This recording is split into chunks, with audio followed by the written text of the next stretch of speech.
Hi Scorpio, welcome. So, tingnan natin kung ano yung mensahe sa'yo.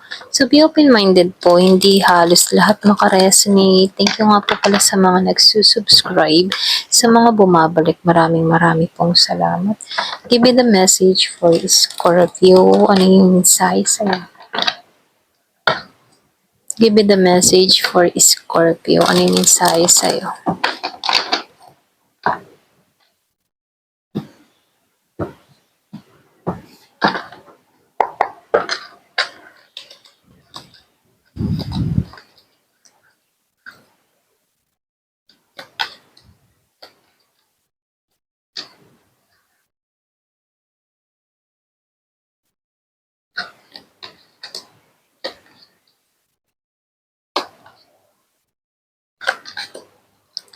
So, nakikitaan ko dito, Scorpio, no? Yung iba sa inyo, wala kang idea, pero meron ditong parating sa buhay mo, okay?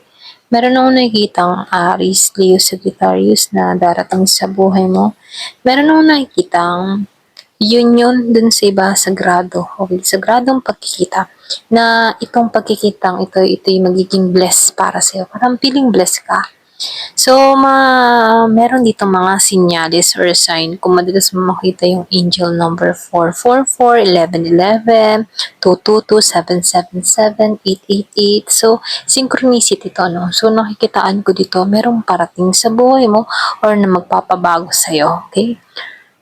Ayan, excuse me, naubo ako. So, dito, nakikitaan ko din dito, no? Yung iba sa inyo, wala kang idea eh. Pwedeng ito yung sorpresa, biglaan, hindi mo inaasahan na darating sa buhay mo, okay? So, yung iba sa inyo, nakikitaan ko dito, meron kang pinagdadaanan eh. Yung iba sa inyo, meron kang alam mo yung hindi makatulog or merong mga alaala, pwedeng iba sa inyo binabangungot ka, hindi ka maintindi, hindi ka matali, ganun, okay? So, meron mga gumugulo sa kaisipan mo. Pwedeng merong na trauma, okay? Or pwedeng merong um, hindi makalimot sa nakaraan, mga ganun, no? So, nafe-feel ka dito na meron dito pilit na tinatangay or pilit na ini-stuck sa sitwasyon, okay? Pero ganun pa man, sinasabihan ka dito, no? Ito na yung time para bigyang laya yung sarili mo, okay? Kaya medyo nagiging mabagal yung sitwasyon dito kasi meron akong nakikita ditong tao na ayaw palayain yung sarili or pwede rin sabihin na merong gumugulo sa kanyang kaisipan dito, no? Kung meron kang kadiling na Gemini, Libra, and Aquarius, ito lang yung nakikita ko. Pero kung okay naman yung sitwasyon mo, pwedeng itong tao na to yung hindi makatulog, okay? Kung meron kang kadiling Gemini, Libra, and Aquarius. So, dito, meron akong nakikitang parating na tawag, mensahe. Medyo mabagal, pwedeng nag-aalangan tong tao na to, okay? Kumbaga, gusto niya magmensahe pero nag-aalangan siya. Excuse me po. Nag-aalangan siya dito. Gusto niya magmensahe pero meron pumipigil sa tao na to, okay? So, nakikitaan ko dito, siya yung tipo ng tao na gusto mong kalimutan. Yung iba sa inyo gusto mo tong kalimutan. Kung meron kang mga kadiling na Scorpio, Cancer, and Pisces, so meron ka ditong gustong kalimutan. Kumbaga siya yung tipo ng tao na pwedeng nagsinungaling sa'yo o ramdam mong hindi siya naging tapat sa'yo. Kaya dito, no, gusto mo siyang kalimutan. Kaya may pag-alanganin or alanganin tong tao na to na mag-message sa'yo. Medyo mabagal siya dito kasi iba sa inyo, pwedeng sinarhan mo na yung pintuan para sa taong ito. Okay? Ito na yung nakikita ko. Pero ganun pa man ano, meron ditong nais mabuo muli kayo, okay? Sinara mo yung pintuan mula sa tao na to, pero gusto ng tao na to na mabuo kayong muli, ganun. Ikaw yung nakikita ng tao na to na family. Ikaw yung gusto niya makasama rito. Ikaw yung gusto nitong yung bumuo ng pamilya, ganun. So, nafe-feel ko dito nag-iintay to eh. Pwede nag-iintay ng timing, oras, panahon. Meron akong nakikitang nasa ibang bansa or pwede rin sabihin ikaw nasa ibang bansa ka. Pwede iniintay ka ng tao na to. So dito, gusto ng tao na natohokin ng bagong simula sa'yo. Umaasam siya ng bagong simula. So nakikitaan ko dito, no? Medyo may gumugulo sa isipan ng tao na to. Okay? Pwedeng kaakibat ng nakaraan. Pero nakikitaan ko dito, gusto ng tao na 'to ng bagong simula pero may gumugulo, okay? Merong humahatak sa kanya dito, negative energy na kung saan may pumipigil sa kanya dito para umusad sa'yo, okay? Pero ganun pa man, gusto ng tao na 'to ng family sa'yo kaya lang may pumipigil sa taong ito. Ayan, ito lang yung nakikita ko dito. So dito ano, nakikitaan ko dito, yun kasi meron kang kagiging na Virgo, Taurus, and Capricorn.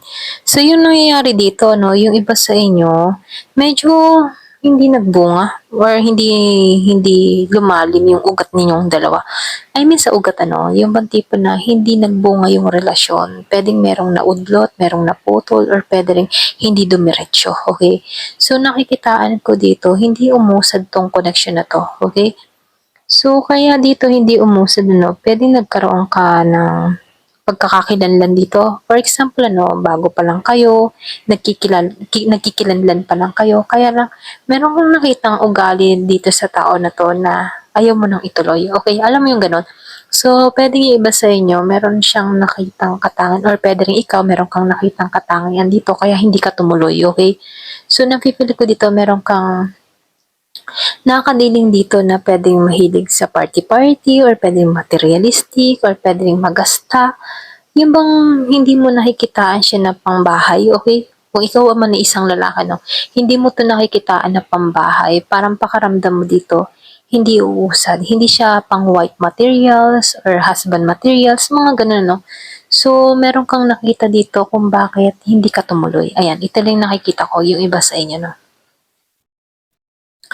Kumbaga, inalisan mo 'to ng magaan or puwede ring inalisan mo 'to ng walang paalam. Ito lang yung nafi-feel ko. Kaya hindi mo lang 'to tinuloy, kahit wala kang option dito, mas pinili mo yung kalayaan mo. Ito lang yung nakikita ko dun sa iba.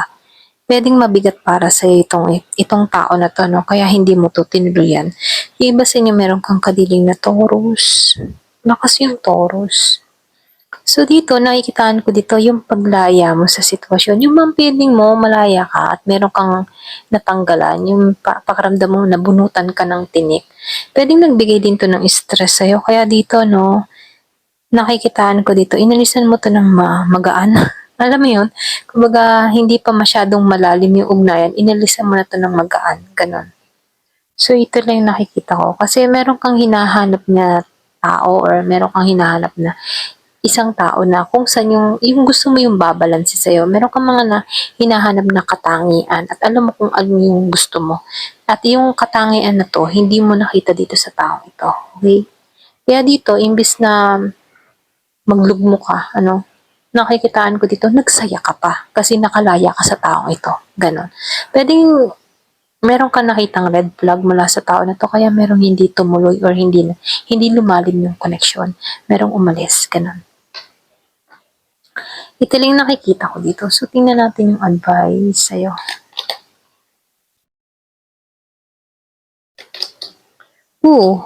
Galing mo dito, no? So, nakikitaan ko dito, naging logic sa sitwasyon. Okay?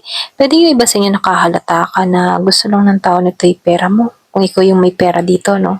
Ramdam mo na hindi siya okay, kapartner. Kaya dito, imbis na lumalim yung connection, no, binitawan mo to. Okay? So, nakikitaan ko dito, pwedeng inatuhan mo din tong tao na to. Okay? Pero yung matipong nagbigay ka, pero hindi pinahalagahan yung inabot mo or hindi niya na-appreciate dito. So, dito, meron kang mga pinag-aralan dito. Matalino kang tao, ano? Ito rin nafe-feel ko sa'yo. Matalino kang tao, pinag-aaralan mo tong tao na to bago ka magdesisyon, okay? Sinusunod mo yung inner knowledge mo or inner wisdom mo dito, no? Lalo-lalo na sa pagharap sa tao or sa pagpili ng makakapareha dito. Ganun. So, nafe-feel ko dito, marami ka ng pinagdaanan. Malakas yung Libra, no? Pwedeng meron kang kadiling na Libra or pwede rin meron kang matipuhan na Libra dito, no? So, nafe-feel ko dito, meron akong nakikitang tao na palapit sa'yo. Yung basta yung meron kang ma-attract na Libra. Okay, pwedeng meron kang magustuhan dito. Iba sa inyo kasi dito, nakikitaan ko dito, meron kang pinakawalan na Taurus, pero meron akong nakikitang ditong Libra. Kung meron kang nililigawan or meron kang tipon na Libra sign, ano, itong tao na to, pinagmamatyagan ka, inoobserbahan ka, or pwede rin sabihin na kinikilala ka, ganun. Matalino tong tao ito. Bumabalanse siya dito. Kumbaga, hindi niya pinaiiral yung bugso ng damdamin, ano. Ginagamitan niya rin to ng utak, okay? Ito rin nakikita ko. Meron kang tipo, okay? Kung meron kang tipong babae na libra, okay? So, nafe-feel ko pinag-aaralan ka ng tao na to. So, nakikitaan ko rin dito, meron ditong blessing na darating sa buhay mo. Yung iba sa inyo, no? Ayan, ito na yung nakikita ko dito. Merong blessing na parating sa buhay mo. Ayan, hanggang dito na lamang po. Thank you for watching. Love and peace.